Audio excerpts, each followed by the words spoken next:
Bugün modern müziğin ve pop kültür tarihinin belki de en eşi benzeri görülmemiş figürünü mercek altına alıyoruz.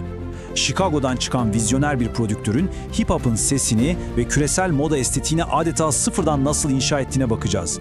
Ama aynı zamanda kendi yarattığı bu muazzam mirası nasıl defalarca kendi elleriyle parçaladığına da şahit olacağız. Karşımızda gerçekten inanılmaz, benzersiz ve bir o kadar da yıkıcı ikili bir yörünge var. Gelin bu hikayeyi tüm detaylarıyla inceleyelim. 10 yıla aşkın süredir müzik dünyasının tam kalbinde duran, herkesin aklındaki o büyük soru, gerçekten kim bu Kanye West? Ya da bugünkü resmi adıyla Ye. Onu tam olarak nasıl tanımlamalıyız? Kendi neslinin en büyük müzikal dehalarından biri mi?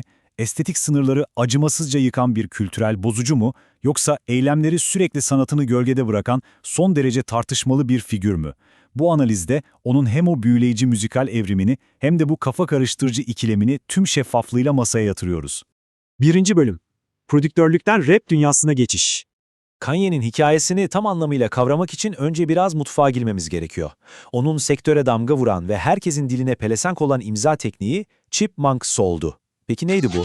Klasik soul kayıtlarını alıyor, vokalleri hızlandırarak o meşhur ince tiz sese dönüştürüyor ve bunları inanılmaz keskin hip-hop ritimleriyle kusursuzca harmanlıyordu. Bu olağanüstü teknik onu Jay-Z'nin efsanevi Rockefeller şirketinin en aranan prodüktörü yaptı. Ama biliyor musunuz, onun gözü aslında hep mikrofon önündeydi. Sorun şuydu ki o dönem ortalığı kasıp kavuran ve sokak yaşamını yücelten o sert gangster rap imajına hiç uymuyordu. Bu yüzden rapçi olarak ciddiye alınması hiç de kolay olmadı. Kariyerindeki en inanılmaz kırılma anlarından biri 2002'de yaşandı. Ölümcül olabilecek çok ciddi bir trafik kazası geçirdi ve çenesi kelimenin tam anlamıyla parçalandı. Ama o ne yaptı dersiniz? Pes etmek yerine çenesi hala tellerle bağlıyken stüdyoya girip Through the Wire şarkısını kaydetti. Çenesindeki tellerle. Bu parça sadece listeleri alt üst eden bir hit değildi. Kendi fiziksel acısını, kendi travmasını solo kariyerinin fırlatma rampasına dönüştüren inanılmaz otantik bir hip-hop anıydı.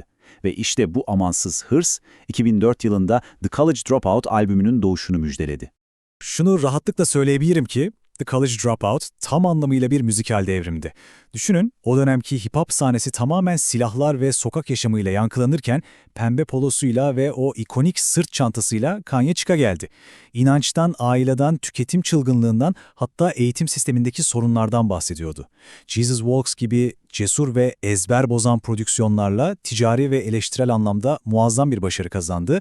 Ana akım rap müziğin kurallarını adeta tek başına baştan yazdı ve o stadyumları dolduracak devasa vizyonunu daha ilk adımında kanıtlamış oldu.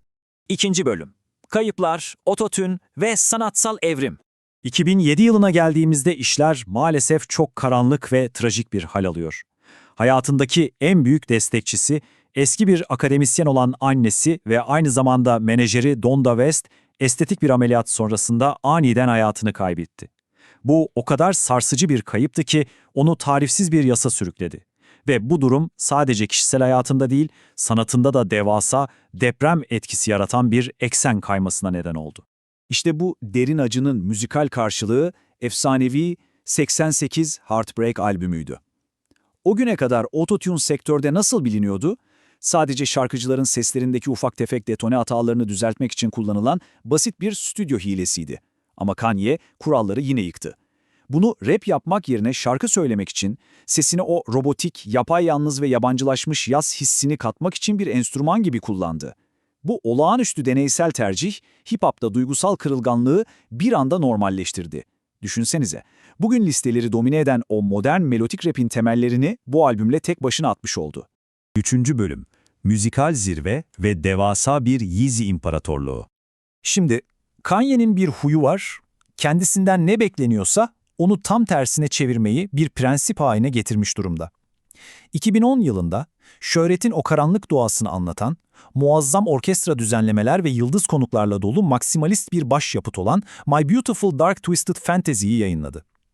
Çoğu müzik eleştirmenine göre bu onun mutlak zirvesiydi, kusursuzdu. Peki, hemen ardından gelen Yeesus'la ne yaptı? Herkes bir başyapıt daha beklerken o melodiyi tamamen reddetti. Rahatsız edici, endüstriyel, keskin ve minimalist bir estetikle pop müziğin sınırlarını alıp bir kez daha paramparça etti. Tabii onun bu sınır tanımaz vizyonu sadece stüdyo duvarları arasında kalmadı ve hızla modaya da sıçradı. 2015'te Adidas ortaklığıyla Yeezy markasını piyasaya sürdü. Müzikte denediği o fütüristik, o minimalist formları alıp toprak renklerindeki kıyafetlere ve özellikle de sneaker kültürüne entegre etti. Yeezy ayakkabılar bir anda sadece giydiğiniz bir şey olmaktan çıktı, o dönemin kelimenin tam anlamıyla en büyük kültürel statü sembollerinden birine dönüştü. Ortaya çıkan ekonomik etki gerçekten akıl almaz boyuttaydı. 1 milyar doların üzerinde bir hacimden bahsediyoruz. Bir stüdyo prodüktörü olarak başlayan bu figür sadece listeleri alt üst eden bir müzisyen olmadığını kanıtladı, aynı zamanda küresel estetik trendleri dikte eden ve milyarlarca dolarlık endüstrileri yönlendiren gerçek bir moda devine dönüştüğünü tüm dünyaya gösterdi. 4. Bölüm. Dini temalar ve ruhsal değişim. 2018 yılına geldiğimizde çok önemli bir itirafla karşılaşıyoruz. Bipolar teşhisi aldığını açıkladı. Ama bunu bir engel veya hastalık olarak değil, kendi deyimiyle bir süper güç olarak konumlandırdı. Zihninin ve yaratıcılığının bu kadar kaotik bir hızda işlemesi, The Life of Pablo gibi sürekli güncellenen, bir türlü bitmek bilmeyen, yaşayan albümler fikrini doğurdu. Sonrasında ise Hristiyanlığa duyduğu derin inançla yepyeni bir yola girdi. Popüler şarkılarını devasa korolarla söylediği o ünlü Sunday Service etkinliklerini başlattı. Jesus is King ile Grammy kazanan bir gospel albümü yaptı. Ve en sonunda hayatındaki en büyük travmayı annesinin adını taşıyan Donda albümüyle onurlandırdı. O artık eski Kanye değildi, saflaşmış, bambaşka bir enerjiye bürünmüş Ye'ydi. 5. Bölüm. Krizler ve markaların yıkıcı çöküşü. Tabii böylesine göz önünde ve kutuplaştırıcı bir figür olunca, sanatçının kamuoyu önündeki davranışları ile bunların getirdiği profesyonel sonuçlar arasındaki yıkıcı korelasyon inkar edilemez bir noktaya ulaştı.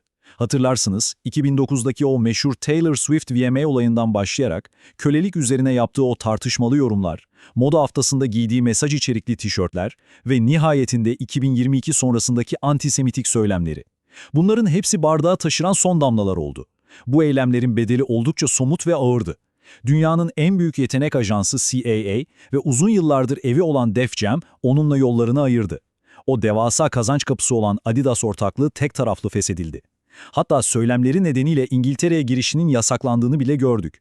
Marka değerindeki bu inanılmaz çöküş, modern çağda davranışların ve sözlerin profesyonel bedellerini en net, en çarpıcı şekilde gösteren süreçlerden biri olarak tarihe geçti. Ve 6. son bölüm. İstanbul öncesi bir ikon. Gelecek ve miras. Bugün bu anlattıklarımızın ardından hayran kitlesi gerçekten derin bir duygusal ikilem yaşıyor. Bir anda hip-hop'u baştan aşağı dönüştüren, o pembe pololu, soul ritimlerini harmanlayan, eski Kanye'nin sanatsal dehasına duyulan devasa bir saygı ve nostalji var. Bunu kimse inkar edemez. Ama diğer yanda modern Ye'nin taşıması giderek ağırlaşan o kaotik ve kutuplaştırıcı eylemlerinin getirdiği çok zorlayıcı bir gerçeklik var. İnsanlar haklı olarak şunu sorguluyor. Hayran oldukları bu vizyoner figürün eylemleriyle ve geride bıraktığı o hasarlı mirasla nasıl başa çıkacaklar? Ve işte tüm bu karmaşık, kırılgan ama bir o kadar da büyüleyici hikaye çok yakında yerel bir bağlamla bizim buralara taşınıyor. 30 Mayıs 2026'da Ye, İstanbul'da Atatürk Olimpiyat Stadyumunda sahneye çıkmaya hazırlanıyor. Yani o devasa stadyumu dolduracak kitle sadece yetenekli bir rapçiyi dinlemeye, ritim tutmaya gitmeyecek. Aynı zamanda müzik, moda ve pop kültür tarihinin yaşayan, nefes alan en kaotik ve tartışmalı figürlerinden birine canlı şahitlik edecek. Modern kültürel tarihin bir parçası tam karşımızda sahnede olacak. Bu incelememizi sonlandırırken şunu söylemeliyim. O gün sahnede onun hangi versiyonunun olacağını inanın kimse tam olarak bilmiyor. Eski Kanye mi, modern Ye mi? Ama asıl sorulması gereken zihinleri kurcalayan çok daha büyük ve kışkırtıcı bir soru var. Sanat ile sanatçı gerçekten birbirinden ayrılabilir mi? Kendi efsanesini defalarca kendi elleriyle yıkıp sonra yeniden inşa eden bu trajik müzikal dehanın mirası gelecekte nasıl hatırlanacak? Ne dersiniz? Bizi dinlediğiniz için çok teşekkürler. Bir sonraki analizimizde görüşmek üzere. Hoşça kalın.